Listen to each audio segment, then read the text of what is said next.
বাংলাদেশ যুদ্ধ চায় না, তবে ভারত পাকিস্তান যুদ্ধ হই হই করছে। এমন পরিস্থিতির মধ্যে যুদ্ধের প্রস্তুতি না নেওয়াটা আত্মঘাতী।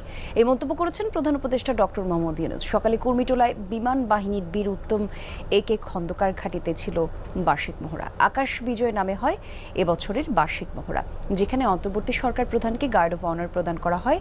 অনুষ্ঠানে প্রধান উপদেষ্টা বলেন, প্রতিনিয়ত আসছে যুদ্ধের হুমকি। এ অবস্থায় যুদ্ধের প্রস্তুতি না নেওয়াটা হবে আত্মঘাতী। 65% পর্যন্ত বিদ্যুৎ সাশ্রয়ী হাইসেন্স এসি। হাইসেন্স। কুর্মিটোলা বিমান ঘাঁটিতে বাংলাদেশ বিমান বাহিনীর বার্ষিক মহড়া আকাশ বিজয় 2025, যেখানে প্রধান অতিথি অন্তর্বর্তী সরকারের প্রধান উপদেষ্টা ডক্টর মোহাম্মদ ইউনূস। অন্তর্বর্তী সরকার প্রধান বিমান ঘাঁটিতে যাওয়ার পর তাকে গার্ড অফ অনার প্রদান করা হয়। বিমান বাহিনীর সামরিক প্রস্তুতি, কৌশলগত দক্ষতা ও আন্তঃবাহিনী সমন্বয়ের বহিঃপ্রকাশ ঘটে এই মহড়ায়।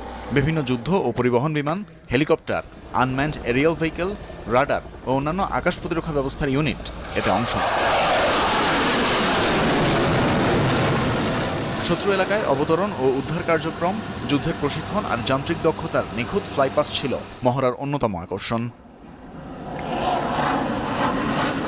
মহড়া শেষে বিমান বাহিনীর সদস্যদের উদ্দেশ্যে দিক নির্দেশনামূলক বক্তব্য রাখেন প্রধান উপদেষ্টা ডক্টর মোহাম্মদ ইউনূস। বলেন, যুদ্ধ না চাইলেও সার্বিক পরিস্থিতি অনেক সময় যুদ্ধের দিকে নিয়ে যায়। পৃথিবীতে যুদ্ধ হোক, এটা আমরা কামনা করি না। যুদ্ধ প্রস্তুতি অনেক সময় যুদ্ধের দিকে নিয়ে যায়, কিন্তু এমন বিশ্বে আমরা বাস করি যুদ্ধের হুমকি আমাদের ঘিরে থাকে। তো সেখানে প্রস্তুতি না নিয়ে থাকা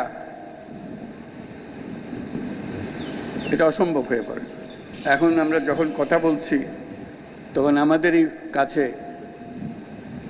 ভারত পাকিস্তান যুদ্ধ হই হই অবস্থার মধ্যে রয়ে গেছে। তো কাজেই এই পরিস্থিতির মধ্যে প্রস্তুতি না নেওয়াটা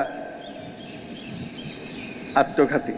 ডক্টর ইউনূস বলেন, বর্তমান পরিস্থিতিতে বিশ্বজুড়ে যুদ্ধের হুমকি দেখা দিয়েছে, যেখানে যুদ্ধের জন্য প্রস্তুতি না নেওয়া আত্মঘাতী। এ সময় শান্তি বজায় রাখার উপরও জোর দেন তিনি। কিন্তু আজকাল যুদ্ধ এত ব্যয়বহুল একটা ব্যাপার, আর আমাদের অর্থনীতি এমন দুর্বল অবস্থায় আছি। এমনিতেই বাংলাদেশ মজবুত অর্থনীতি হয়ে গড়ে উঠতে পারেনি, তার মধ্যে বিগত সরকারের যথেচ্ছাচারের কারণে যা ছিল তাও লুটপাট হয়ে গেছে। এই পরিস্থিতিতে আমাদের সামগ্রিক স্ট্র্যাটেজি ঠিক করতে হবে। স্বাধীনতা ও সার্বভৌমত্ব রক্ষার যে কোনো চ্যালেঞ্জ মোকাবিলায় বিমান বাহিনীকে আধুনিক করার চেষ্টা অব্যাহত থাকবে বলে জানান প্রধান উপদেষ্টা।